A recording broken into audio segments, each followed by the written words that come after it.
In primetime news this evening, tight race between two major parties days before local government election.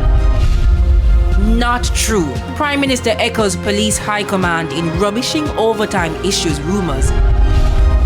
And political parties ramp up campaigning for final weekend before poll.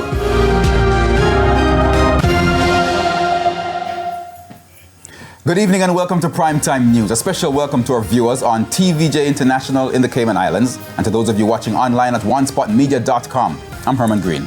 And I'm Kalisha Williams with a preview of what's to come in the financial week. Here's Javon Keys. Well, Kalisha, lots to go through. Kingston Wharves Limited has commissioned a more than $30 million revamped berth 7 in the port of Kingston. And also the finance minister has responded to concerns regarding the lowering of JUTC bus fares. So I'll have that and more in the financial week. Okay, and Jordan Fort is also here. He'll give us a preview of what's to come in primetime sports. Jordan?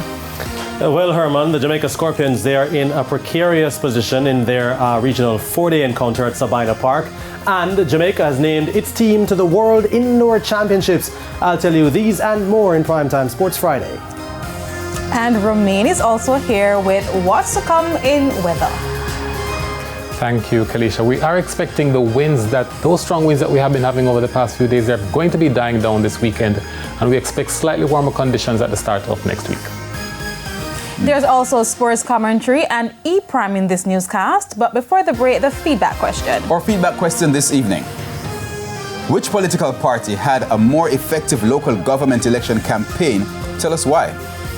Share comments online, facebook.com/televisionjamaica and post on X at TVJ News Center. All right, please stay with us. Primetime News returns right after this break.